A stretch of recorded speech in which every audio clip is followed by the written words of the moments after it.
Brace yourself for some hard-hitting, cutting-edge Scrabble analysis here, folks. Scoring 300 points on a single move is a very good strategy for winning a Scrabble game. A quick look at the Cross Tables database of annotated games confirms that landing a play this big guarantees a massive win. But there's one game in this group that really stands out from the rest, and that's the one we're going to take a closer look at in this video. The game features two strong expert players in Michiganders Jeff Fishbane and Jason Adolski, with Jeff going first and playing Ovine for 18. Jason dumps his B and undoubles his C's with Crib hooking Bovine, after which Jeff exchanges 5 tiles. Although Jason draws 2 I's, he has bingos available here, including Nicotine for 63, but he finds an even better choice in Eviction for an additional 13 points. Jeff plays Grok for 18, suggesting he's struggling with a shortage of vowels. That makes Jason's response of Wave less susceptible than it might normally be to plays reaching the triple word score. And in fact, Jeff responds with Rhymed for only 16. He would have had plays to the triple with a variety of vowels here, so Jason can continue to infer that Jeff may have an excess of consonants. Jason draws the first blank and is going to bingo here regardless of his read on Jeff. He plays Vagrant for 66. This leaves a couple points on the table by neglecting the G hook on Rhymed forming Grimed, where the top scoring bingos would score 78. Jeff makes another low-scoring play of Quinn for just 13. With other similar Q plays available that don't expose the T-hook of Quint, it's very likely that Jeff's consonant problems are continuing. After his bingo, Jason has good bingo tiles again, with the exception of the J. However, the open R of Vagrants gives him Jarosite for 67, his only available bingo and by far his top scoring move. Of course, the E out in space could be helpful to Jeff after several straight turns, suggesting he doesn't have many vowels of his own, but what's the worst that can happen? With an 180-point lead, even a run-of-the-mill triple-triple from Jeff won't score enough to be a real threat. Well, as predicted, Jeff has only one vowel on his rack. However, not only does he have the second blank, but one of his 5 consonants is the powerful Z. And Jason's E hits the board in exactly the right spot for Jeff to answer with Breezing for an insane 311 points, slotting the Z in the perfect spot and hitting 2 triple word scores in one move.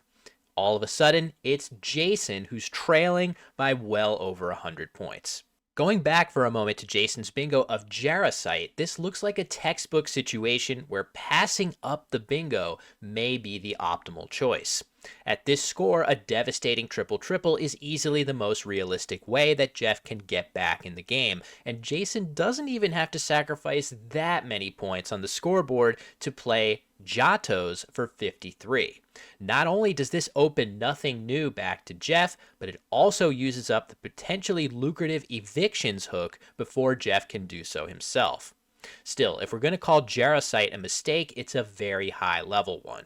In any case, it's back to Jason with the tables completely turned in Jeff's favor.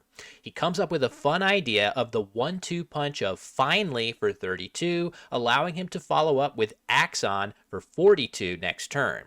However, he could just play Axon first right now, which would have led to more flexible options next turn, such as Flays and Evictions with an S draw, or Lefty and Quint with a T draw, in addition to Finally.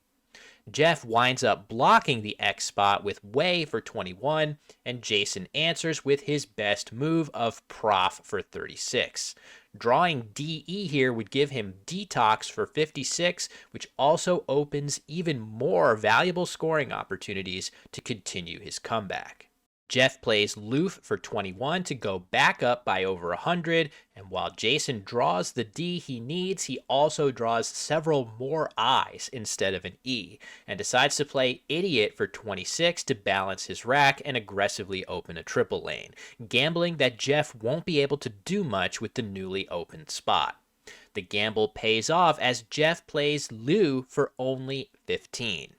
Next, Jason draws an S and can play maxis here for 60, as well as plays hooking quint to form quinta for solid scores, but he winds up playing aphids here for 42. This may have been an oversight on his part, but aphids opens up new bingo lines that will be very difficult for Jeff to block conclusively while also scoring a reasonable number of points. In fact, Jeff plays A for just 20 points, which is a deceptively strong blocking move. Note that Yaz was not a valid word at this point in time, so this play makes a lot of sense to prevent many of the potential 7-letter bingos Jason can have. Recognizing that Jeff's block has made row 3 significantly more difficult to use, Jason plays lamb for 20, opening a much more realistic bingo lane for words like exedrai and exhedra, both of which are still possible with the unseen tiles. Plays like retax will also score almost as well as a bingo if he draws them. Jeff isn't about to let any of those things happen, though, and he plays odd for 12 to cut off both of those possibilities in one move. With a 60-point lead, Jeff is looking good with just 2 tiles remaining in the bag. Jason does have one way to quickly make up a big portion of that deficit, though. X hooking quint for 40 points. Jeff should be fine in this endgame, but the score is close enough that a mistake could cost him the game. He plays et for 19, hooking quintet, which is about as much as he can score here, but his remaining letters won't play out anywhere next turn. With a ray of hope, Jason spots a solid endgame sequence in nerd for 29, saving the powerful SH combination for next move. In response, Jeff plays O for 21, a great way to wring a solid score out of all of those vowels. After which, Jason makes his top scoring outplay of chats for 24.